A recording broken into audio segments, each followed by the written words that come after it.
បាទសួស្តីទាំងអស់គ្នាខ្ញុំមានវីដេអូមួយចែកម្លែកអ្នកនរគ្នាពីរបៀបបង្កើត family សុងទៅយកទឹកកខ្វក់តម្រង់វា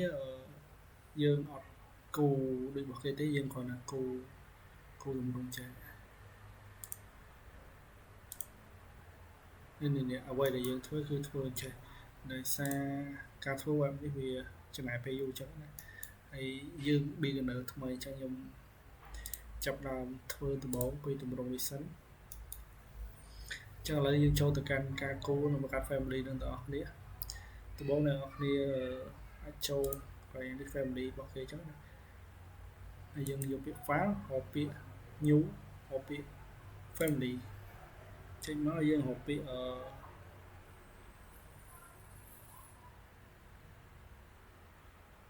generate នេះ model យកពាក្យហ្នឹងសិនយើងបានប៉ុណ្នេះតមកតទៅមួយសុងហ្នឹងយើងគូនេះសិនគូ reference មានថាប្លង់មកពីលើអានេះមានពីខាងក្រោយអញ្ចឹងយើងប្រើពីរនឹងសិនហើយអ្វីដែលខ្ញុំបង្ហាញនេះគឺមូលដ្ឋានគ្រឹះទេអត់ទាន់ស៊ីជម្រៅទេអញ្ចឹងយើងទៅផ្នែកខាងលើទាំងអស់អញ្ចឹងមុននឹងគូយើងត្រូវគូ line បិឆោតនេះហៅថា reference plan យើងគូសិនគូចេះអានេះវាຂະຫນាតអញ្ចឹងយើងអាចនេះបានដូរបានយក value n យើងយកដូរ distance នេះយើងយកពាក្យថា millimeter អូខេតើតើមួយវាយយើងដូរមក millimeter អ្វីដែលយើងមើលយល់ចឹងណាអូខេអញ្ចឹងអូខេវាមក millimeter ជិះលើបន្ទាត់នោះមក millimeter អញ្ចឹងតើតើមួយទៅយក100យើងដូរដល់នេះដាក់50អូខេ50ហើយយើងគូបន្ទាត់មួយទៀតយើង copy ក៏បានដែរ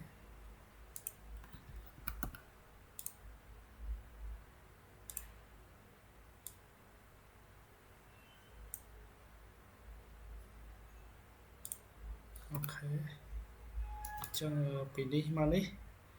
5 mm អញ្ចឹងតោះមកយើង mirror ស្លេចពីនេះហើយយើងយកពីមើលសញ្ញា mirror ចុចលើ line អូខេបានហើយយើងគូបំពង់ជើងពាក្យ create យកពាក្យ extrusion អូខេយើងយកតែនេះមើលសញ្ញានេះគូមក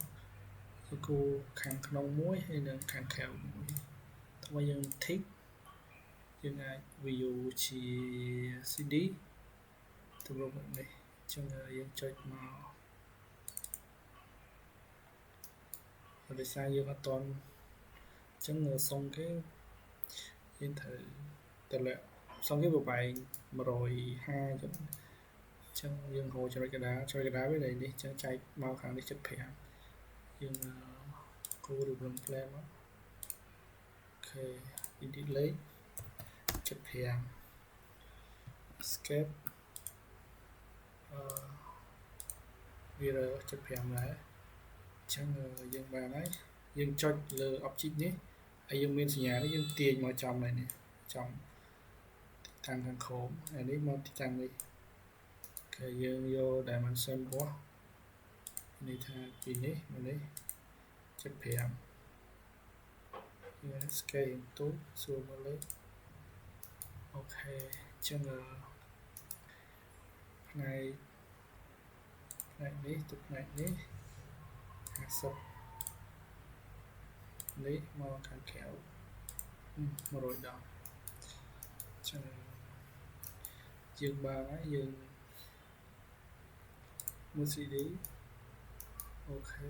យើងយកពាក្យ shape ចេះមក this យើងយកពាក្យ shape អូខេនេះ sleeve ដែលយើងធ្វើយើងធ្វើឡើងបំពង់បែបហ្នឹងសិនណាយើងមូលដ្ឋានគ្រឹះតមក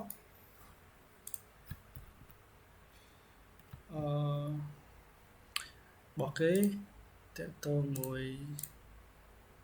បោះគេនេះគឺ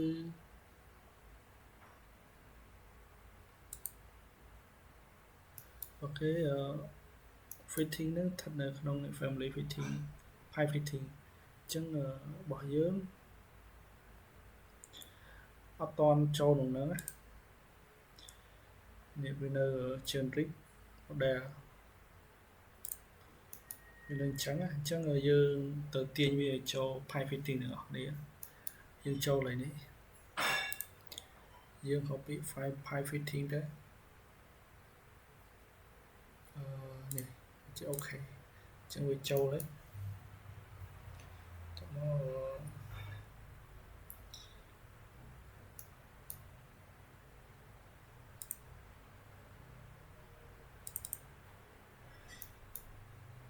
កន្លែងនេះបើគេ tick កន្លែងនេះដែរយើង tick ដូចរបស់គេទៅ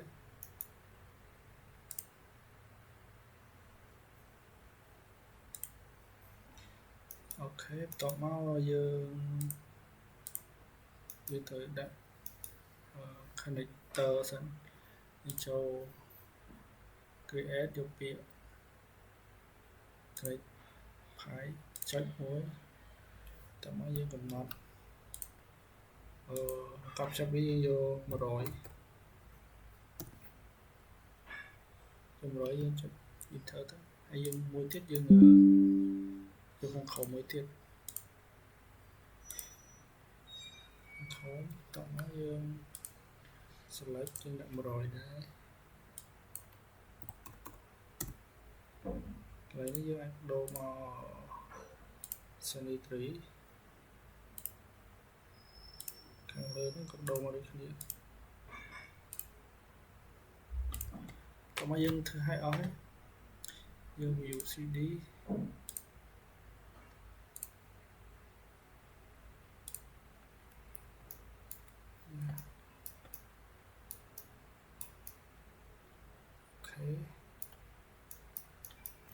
តមកយើង save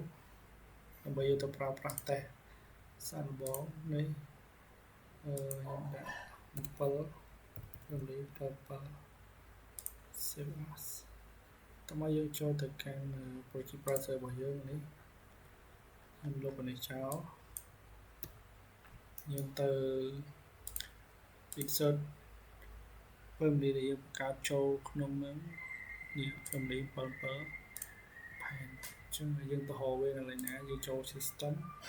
នេះ pipe fitting ចុចលើហ្នឹងមកវាមាន family យើង load នៅហ្នឹងហើយអញ្ចឹងយើងចុចមកមួយមកឥឡូវយើងទៅ view 3D យើងអាចគោ pipe ភ្ជាប់មក pipe 100ហើយនឹងនេះកម្ពស់វា 155.5 មីលីម៉ែត្រយើងចុច apply មក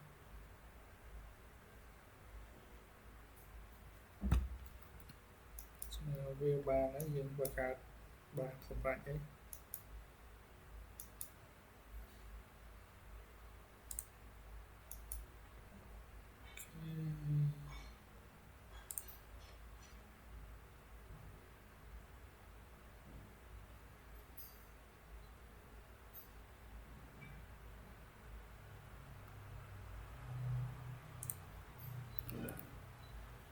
ចូលលើប្លង់បាន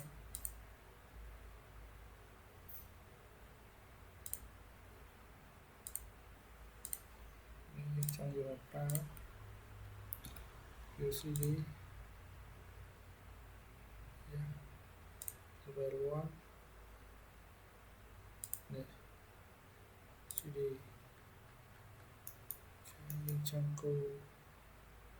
ទីអូហើយយើងចង់បានយើងចង់បានទឹកតែពីទឹកចុចពីទឹកហើយយកពី apply ហើយនេះយើងចង់បានបានគុំទឹកយកពី apply ជាមួយទីអូយើងបានប៉ុណ្ណឹងបន្ថែមវាចង់បាន150ចុច apply អូខេទៅតមួយការបង្កើត family សុំវីដេអូនេះមានតែប៉ុណ្្នឹងទេជួបគ្នានៅវីដេអូក្រោយបាយបាយ